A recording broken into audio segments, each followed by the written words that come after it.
Hey guys, welcome to A Little Bit of Monica. It is time to take a look back at August and go through my reading wrap up, all the books that I read, and my ratings and what I thought of them. A lot of them were included in a few of my vlogs, so make sure to check those out as well if you want a little bit more in depth, but I'm going to go through them pretty quickly here. However, as I always start all of my wrap ups, I do have some stats to go over. I love tracking some of the stats from month to month of how many books I've read, how many I've DNF'd, how many of them were ARCs, and then also the different formats. So we're going to go through all of those things right now. Starting off, I managed to complete 11 books throughout the month of August. This feels like a very average number for me, so I'm really excited about that. However, I also ended up DNFing 2 books in August, which is less common. I feel like I don't usually have more than 1 a month, so having 2 is not the best kind of track record. However, I will talk a little bit about why I DNF'd those in a bit. But then of the 11 books that I did finish, 5 of those were ARCs that I had on NetGalley.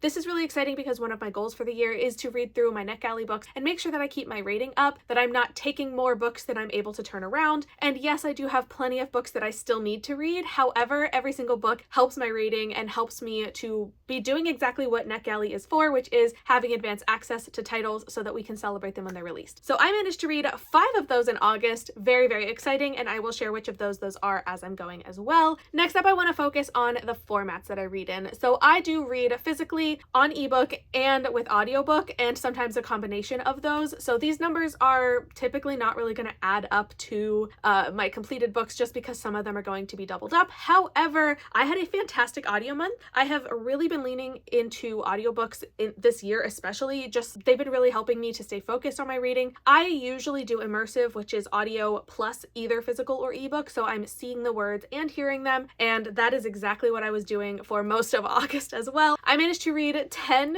audiobooks in August, so that's just a really high number. I do feel like I don't typically hit double digits there, so like that's kind of crazy. But then I read 7 books physically and 6 books on ebook, so really an even spread here of the different ways that I was reading, and I'm really excited because I also had some really successful reads as far as my ratings, which is the next section that we're getting into. This is where I'm going to start talking about the books themselves because I want to go by how I rated them. I don't always go by rating, but I do feel like this month seems like it can work a little bit because I didn't have that much of a variety, if I'm going to be honest. We are going to start with the 2 books that I DNF'd, and that's just because I don't have a whole lot to say about either of them, but the first one is the very first book that I tried reading in August, and unfortunately I DNF'd this, I think, on August 1st or 2nd. Death of the Author by Nnedi Okorafor. Unfortunately, this book just did not work for me. This was the sci-fi special edition from, I think this was the very first one from Illumicrate's Starbright quarterly box, and I was really excited to get this in the special edition. However, after reading the first quarter of the book, maybe, this book just was not as sci-fi as I thought it was going to be. This read more of a literary fiction for me, which I think based off of my expectations just did not let me get invested in this story at all. I do think that there is a really nice story in this book. I just was not as interested as I was hoping, and the sci-fi element just did not work for me for what I was looking for out of this book. So unfortunately, I did DNF this one very, very early on in the month. And the other one that I ended up DNFing was honestly kind of a surprise, but The God of the Woods by Liz Moore. This was the book of the month, book of the year last year. I got lost. I did not love this. I think that there was too much trying to happen all at once, and it was just very overwhelming. I did have the audiobook and the physical book here, and I think if I didn't have the physical book, I would have lost my mind. The reason I DNF'd this is because I made it 50% of the way through the book, and there were just too many characters and too many timelines. That was not really a difficult choice for me. With a 500-page book, I was only halfway. I was like 250 more pages of this.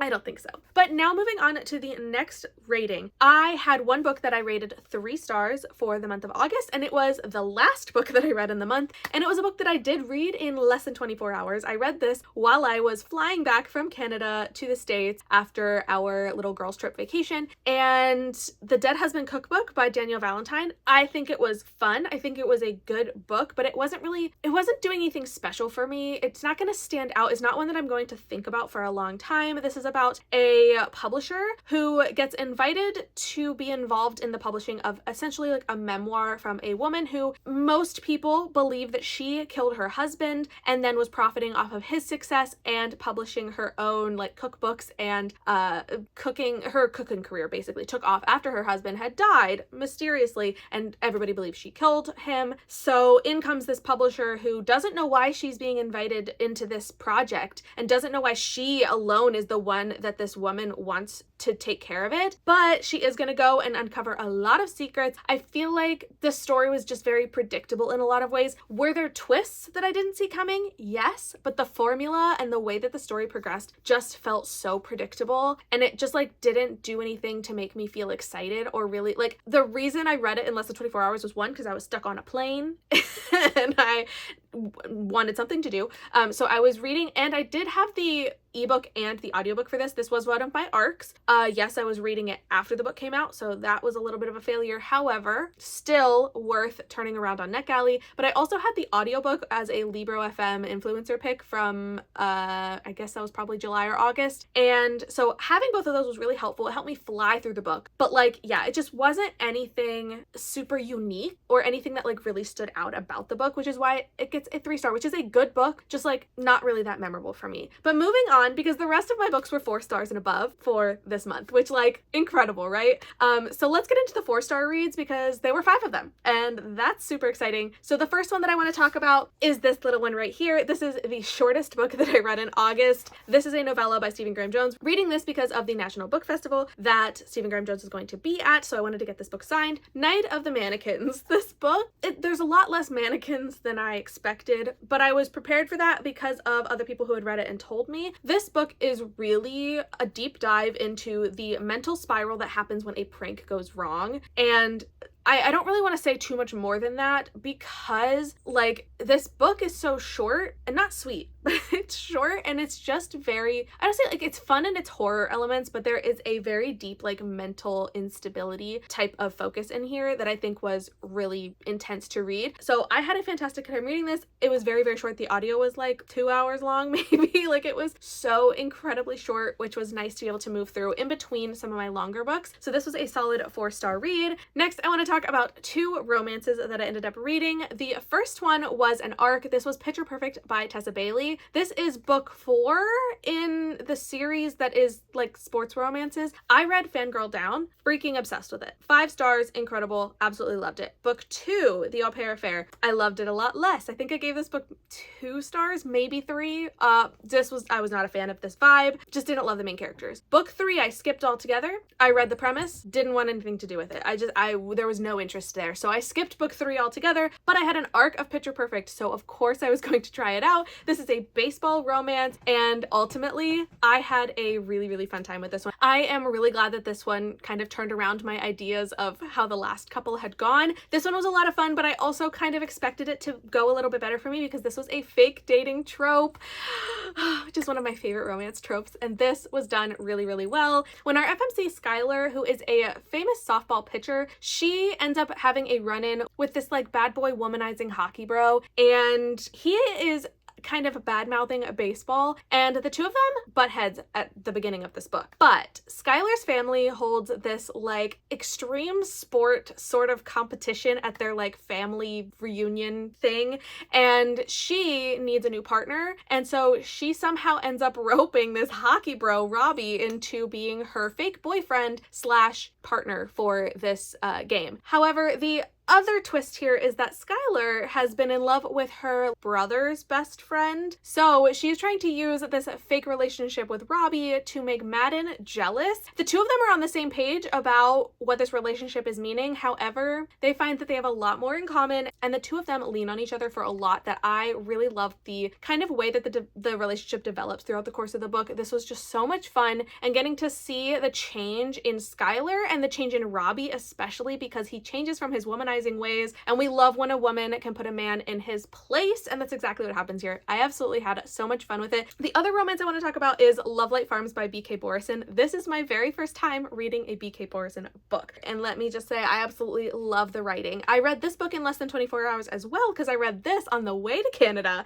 and it was just so good. I loved being trapped between two men in the middle seat of the airplane while reading my little romance. It was such a fun time. This book is the like quintessential Hallmark movie kind of vibe. We have a Christmas tree farm, and the owner of this farm ends up needing to fake date. Here we go, fake dating again, very predictable for me. And she ends up fake dating her childhood best friend, who she has also always kind of had a thing for. There is so much mutual yearning in this book. It is beautiful. Honestly, it's beautiful, and I loved getting to see everything that transpires throughout the book. Watching these two bloom together is so freaking cute. I absolutely loved the reading experience here. Again, I feel like there were like little things that were missing here and there. It didn't have me like fully like salivating like I feel like some romances can typically do, which is why this is getting 4 stars, but truly an incredible book and an incredible start to a series that I know I need to continue within the next couple of weeks. So that was a really fun read as well. Next up, I want to completely switch gears, and we're going to talk about a horror book instead. This one is Grady Hendrix's most recent release, which came out in like January, so it's not like that recent, but Witchcraft for Wayward Girls. This book was a 4-star read, and I had a lot of fun with this horror adventure. This is going to follow a group of girls who are in a home for unwed mothers. We are going to see the way that our main character and a couple of these other girls that end up becoming really close together because of their shared experiences, they end up dabbling in a little bit of witchcraft. And I feel like for this book, one of the reasons why it didn't quite get 5 stars for me is because this has a little bit less of a horror element to it than I was expecting. A lot of the horror in here is specifically body horror related to pregnancy. The witchcraft kind of is, I don't want to say it takes a backseat, but it's more of like a transport for the pregnancy horror that's going on in here. It is terrifying the way that some of this is described, and especially because we are looping in a little bit of witchcraft and like other things like that. So getting to see the girls in the story, they are young, they are teenagers, and this takes place in I want to say the 70s. These girls are treated like garbage, truly. They are abused, and seeing them band together in order to survive their experiences and try to have, you know, even get out of this alive, but get out of it with some semblance of comfort and even sanity. I just really, really enjoyed that aspect a little bit more than the horror elements for this one. So that is why it is getting a 4-star rating. This was a lot of fun, and this was one of the first books I read for the month, so it's been a while since I read this, but it still has stuck with me quite a bit. The final book on my 4-star rating list is another arc that I was so excited to have, because this was Fallen City by Adrienne Young, and this one is Adrienne Young's first like fantasy specific, like a romantasy type of story. A lot of her other ones are either thrillers or they're like, I would say like magical realism kind of, but this one is a straight up fantasy with a romance plot, and I thought this was fantastically done. The world building in here is very impressive. We have essentially a little bit of a Romeo and Juliet kind of situation, because we are going to see the story take place in 2 different timelines. The present timeline, we know that our 2 main characters have been separated, but we don't know how they got together in the first place. We know that there is some sort of romantic tension going on, but the past timeline is going to see how these characters get connected and how they get together and why they end up separated and in the situation that they are in the present timeline. And I really love how this is all laid out. We do have a very intricate world that we are set in. It is very politic heavy. Maurice and Luca are both heirs to their own seats within the political system, but they are going to feel very differently from the way things are run, and so this becomes a bit of a, how do we make our world better by taking our places as we deserve. However, there is also an underlying conflict that's going on that's going to lead to some battles, to some wars, and a lot of like siege type of vibes going on. I just love how intense everything is. I feel like the politics were very well drawn out, and the relationships that are explored throughout the story, both familial, romantic, and even just like friendships in general, I think it was all done very well. This book book is slated to come out in early November, so keep that in mind and I'll put this on your radar because I love the writing here. Andrea Young paints a very beautiful picture with her writing, so I already have loved that, but loving putting this in the fantasy romance category as well. Just so good, and I'm really excited for this one to be coming out soon. Next up, we have 5 more books, and they're all 5-star reads, so let's go through them because this was a fantastic reading month. First of all, let's talk about The Institute by Stephen King. This one I did read physically and with audiobook. However, I had to give my copy back to the library, so I don't have it physically anymore, but this book was 4.5 rounded up to 5 stars because this was a very fun type of story while also being heartbreaking in a lot of ways. We are going to follow a child and a group of children essentially who are kidnapped, abducted from their homes, and wake up, find themselves in the Institute, which is a place for kids that have telepathy and telekinesis, and then they are being abused very, very heavily. It's honestly heartbreaking the things that they are doing to these kids, but their powers are essentially trying to be harnessed by the people in charge, and it's very horrible. But we also have another main character who is like a night guard slash police officer, retired police officer kind of deal, and we are going to see the intersection here where the police officer ends up having to help one of the boys, Luke, who is the main character for the majority of this book, and the two of them are going to have to help each other to take down the Institute. I really love how all of this unfolds. It's a very long book, but it read very fast. I feel like I flew through the entire second half of this book so freaking quickly, which is a good sign. It was very easy to digest, and I loved getting to see the way that the kids were binding together to defeat the powers that were putting them down. Like, it was just, it was so good and like heartwarming, and I just loved getting to see the kids, and I liked getting to see that some of the kids were going to be okay, you know, like that. I was very worried about them for a lot of the book, and so I think that also like helped myself to be getting emotionally invested as well. So this was a very successful read, and this was for my August Stephen King book club pick, so very happy with this one. And now I can go and watch the new MGM Plus TV show that I have been very, very eager to watch. I haven't started it yet, but I need to start it like right now. Anyway, moving on to the next one, let's talk about one of the first couple 5-star books that I had read for the month, and that was The Wedding People by Alison Espach. This book surprised me. I mean, I know a lot of people who said they loved it, but going into it, it felt like it was a little bit more of a somber tone than I'm used to, and I wasn't sure what was going to happen. However, I freaking loved this book. I flew through this one as well. I think I read it in 2 days. It was just so unbelievably like heartwarming. The way that the story kind of unfolds for our main character, who is literally at rock bottom, having the worst luck. She's just having a really terrible time of life. She finds herself in a hotel surrounded by a wedding party. The hotel was supposed to be completely reserved, so she's not even sure how she ended up there. But then she runs into the bride. The two of them butt heads at first because the wedding, you know, is supposed to take over the entire hotel. However,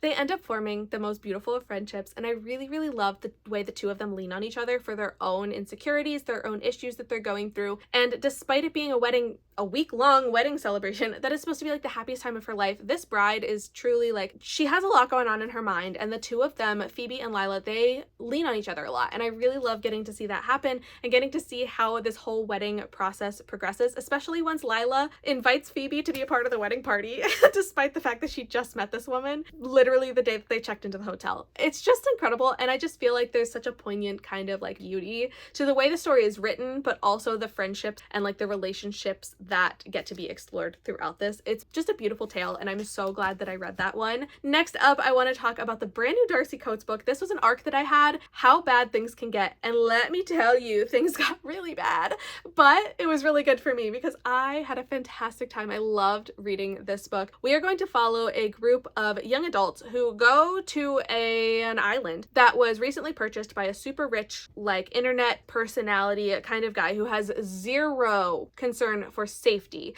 And they're all going there. Hundreds of people are going to this like island in the middle of nowhere to compete in some games that end up being really, really dangerous. However, our main character Ruth also has a history, a secret of her own. She was the sole survivor of a cult from when she was young, and everybody else from the cult had died at the same time, and she was the only survivor. She has carried that with her whole life, and now she goes to this island and things start to happen that make her start to be a little bit more paranoid that people know who she is and about her history, and we're going to see all of those things blend together, and there's so much happening in this book. It's very fast-paced. It's giving like Fyre Fest, but also like Final Destination, and these are just like some really fun combinations of things to explore. I love the isolation element of them being on an island and nobody can get there to help. I also really really love, there's just like a very fast-paced type of deal within this story of the way things really start to unfold. So I had so much fun with this. Darcy Coates has once again not let me down, and I am so glad that this book is out now. I managed to finish this the day it released, so that was some very good timing on my own part as well. But we do need to move on to the next 5-star read on my list, and this one is another ARC that I had. This one I didn't have until after the book had already come out, but I did have it in ebook and audio form. So Only Lovers in the Building by Nadine Gonzalez. This was an incredible experience. This was the quintessential rom-com vibe. I absolutely loved how fun this was. Our FMC moves into a Miami high-rise like rental building and ends up meeting some really interesting characters there of the other people that live there, and especially the hot poet that lives across the hall. The two of them hit it off really, really well, and they end up starting this book club, and they just really enjoy reading together and talking about it online. Both of them have internet presence already,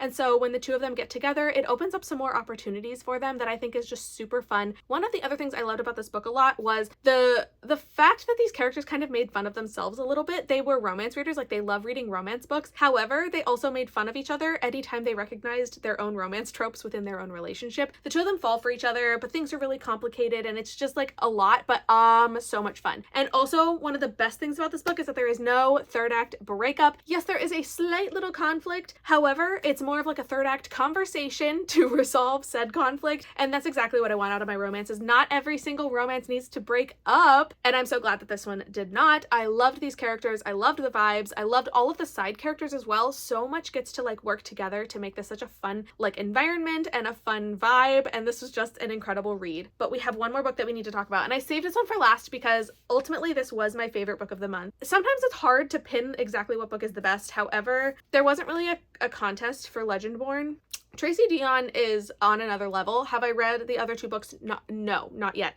They are still on my list. I will be getting to them very soon. However, I haven't read Bloodmarked or Oathbound yet. But Legendborn, this is a masterpiece. 5-star would be 6 stars if it existed. No notes. This is perfection. I absolutely had the most incredible time with this book. Part of me feels like I'm kind of like speechless because like, what do you even say when a book is this freaking good? Bree is our main character, and she is an early accepted college student. So she is on this campus, and she is going to find herself in the midst of a very, very secret society. And throughout this entire book, Bree is learning a lot about herself, a lot about the history of her own family, while also finding herself surrounded by people who can do magic.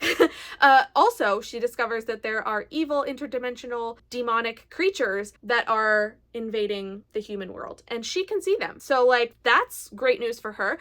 I love getting to see Bree. She's a very realistic kind of character. She is young, and so getting to see her like having these very age appropriate like thought processing of like how to handle herself and handle the situation she's in, everything feels very real, very natural. I love Bree as a main character, and I love the situation that she's in, and like the plot itself is just so good. We also do get some romance sprinkled into this book, and I think it's a lot of fun to get to see the way that she interacts with the different characters that she finds herself surrounded by. And I also love the fantasy element here because this fantasy is very much based off of the King Arthur story, and I really like how that gets looped in. I feel like I haven't really read a lot of fantasy that's like, you know, themed around that before, and so this is such a fun experience, and I am so excited to read the rest of these books. Also to meet Tracy Deonn, because I have 2 opportunities in September to see and meet Tracy Deonn, and I am so excited because it is gonna be so worth it. This book is incredible, and I can't wait to move on. But that is kind of the last book that I had to talk about. I kind of went through that really fast, and I have so many more things to say about this book, but like, I also feel like I need to wait until I've read the other 2 to go on even more. But that is my wrap up. That's all the books that I managed to read in